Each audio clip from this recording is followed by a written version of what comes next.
semua, apa kabarnya? Semua pasti sehat ya.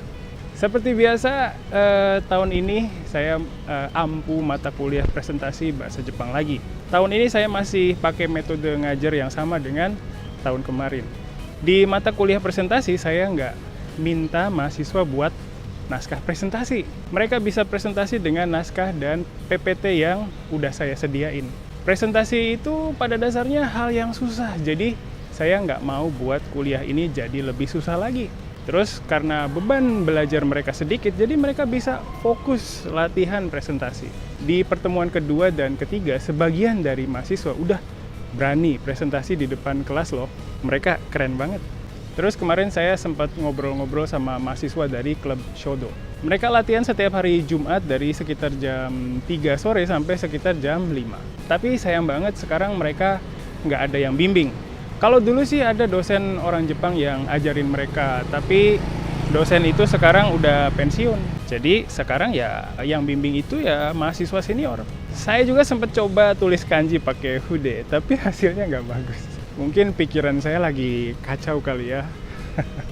Untuk kalian yang tinggal di Jakarta dan bisa Shodo, main dong ke sini. Tolong bimbing mahasiswa saya ya.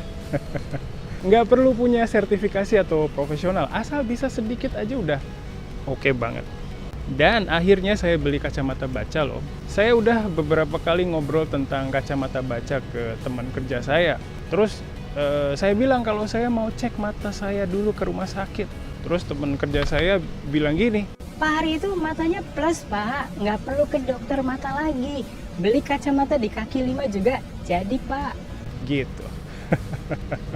Terus kemarin saya akhirnya beli kacamata baca di kaki 5 di daerah Jatinegara. Pas pakai kacamata itu, huruf-huruf kecil yang tadinya buram jadi jelas dan terang banget loh. Kayak lihat isekai. Kadang teman kerja saya suka ejek saya gini. Udah Pak, terima nasib kalau Bapak itu udah tua. Gitu.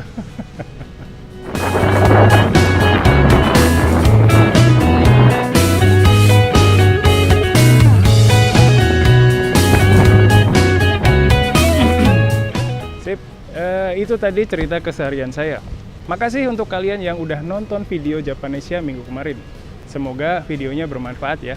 Kalau ada hal yang kalian harap bisa dibahas di video kami, kasih tahu aja lewat kolom komentar.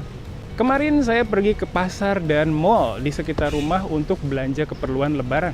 Lebarannya masih lama, tapi kami putusin untuk belanja lebih awal. Soalnya, kalau udah dekat hari lebaran, pasti pasar dan mallnya penuh banget. Kami ke pasar untuk beli kue untuk lebaran, terus ke mall untuk beli baju lebaran. Kalau saya pribadi sih nggak terlalu minat dengan kue atau baju lebaran, tapi anak dan istri saya kayaknya nggak bisa lewatin lebaran tanpa hal-hal itu. Mungkin kue dan baju lebaran ini emang udah jadi kebiasaan orang Indonesia dari dulu ya. Kemarin itu saya pergi ke pasar Mester yang ada di Jatinegara. Dulu saya pernah ajak kalian jalan-jalan ke sini juga loh. Ayo, masih inget nggak? Istri saya mau beli kue lebaran di pasar ini. Pasar Mester ini salah satu pasar tertua di Jakarta loh. Kalian bisa beli hampir apa aja di sini. Dari baju sampai makanan. Dulu Najma juga pernah beli kebaya di sini. Nah, kalau kios yang jual kue lebaran itu ada di lantai paling bawah. Di sini banyak banget kios yang jual kue lebaran. Rata-rata mereka jual dalam jumlah yang banyak. Nah, orang-orang beli kue di sini untuk dijual lagi. Mereka beli banyak dengan harga grosir, terus nanti mereka bungkus ulang kuenya di toples-toples kue yang lebih kecil, terus dijual lagi deh. Kue yang paling terkenal adalah nastar. Nastar ini mirip dengan mooncake yang ada di Tiongkok. Ya, beda ukuran sama bentuknya aja sih. Mungkin saya pernah cerita tentang kue ini juga ya di video tahun kemarin. Kayaknya tahun kemarin istri dan anak saya bikin kue nastar itu sendiri deh. Kalau bikin sendiri itu ya lumayan capek. Ya capek belanja bahan-bahannya, terus capek juga pas bikinnya. Jadi karena itu tahun ini istri mutusin untuk beli aja. Kalau bikin sendiri emang bisa buat kue dengan bahan dan rasa yang kita mau sih, tapi ya capek. Bisnis kue lebaran ini juga jadi bisnis yang lumayan menjanjikan loh. Kalau bulan puasa, omset bisnis kue lebaran ini kayaknya bisa sampai ratusan juta. Yang belanja kue lebaran ya kebanyakan ibu-ibu. Pas di pasar saya lihat ada banyak bapak-bapak yang nasibnya sama dengan saya. Pas ke pasar ini kan siang-siang ya, untung kemarin nggak panas jadi nggak haus. Tapi kalau ke pasar kayak gini kita bisa lihat banyak orang yang nggak puasa loh. Emang di antara mereka ada yang bukan muslim sih, tapi kayaknya muslim yang nggak puasa juga banyak. Habis berdesak-desakan di pasar, kami lanjut pergi ke mall. Untuk beli baju lebaran biasanya anak dan istri saya pilih departemen store yang namanya Matahari. Matahari ini departemen store legenda di Indonesia. Mereka udah berdiri dari tahun 70-an loh. Waktu saya kecil, ibu saya juga sering belanja di sini. Sekarang saya udah jadi bapak-bapak, juga masih belanja di sini.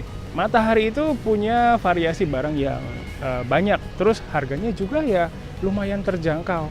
Terus di sini selalu ada promo, kayak beli satu gratis satu, atau beli dua gratis satu, atau voucher belanja. Kalau ke sini, istri dan anak saya pasti kalap, kecuali Bintang sama saya. Kami tim yang pasrah. Saya dan Bintang nggak begitu suka tempat rame ya. Energi kami cepat habis kalau ada di tempat kayak gini.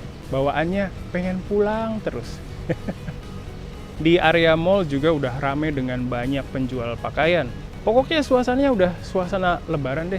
Saya nggak mau beli baju lebaran, soalnya saya pikir udah kebanyakan baju. Tapi ya, karena murah, istri saya paksa beli deh. Dia nggak bisa tahan kalau lihat tulisan beli satu gratis satu ya. Nah, pas udah dekat dengan jam buka puasa, kami cari tempat makan. Tapi semua udah penuh. Banyak restoran yang kelihatan kosong, tapi pas tanya ternyata udah penuh. Kayaknya orang インドネシア語を学ぶ最高の環境がここにある。ジャパネシアライブカレッジ。ジャパネシアライブカレッジはいつでもどこでも、そしてどんなレベルでもインドネシア語が学べるオンライン学習プラットフォーム。ライブ授業、自分のレベル、学びたい内容に沿った講師の授業に参加し放題。入門者から上級者まで、翻訳授業からフリートークまで、様々な授業が揃ってる。ライブ授業に参加できなくても、後から動画がいつでも見返せます。でも、一人じゃ不安。そんなあなたも安心。JLC では受講者同士の交流もできます。わからないことは Facebook グループでいつでも質問ができる。学習コンテンツ。多彩なコンテンツを手軽にオンラインで。リスニング、日常インドネシア語アニメーション教材、語彙、文法、あらゆる教材が使い放題。初心者でも1日3分から毎日学習ができる。上級者にも検定対策したい人にも自分に合った学習コースが組める。インドネシア人と話したい、検定に合格したい、もっとインドネシアと近づきたい。 JLC はそんなあなたの願いを応援します。登録は簡単。新規登録から必要な情報を入力するだけ。いろいろたくさん、いつでもどこでも。ジャパネシアライブカレッジ。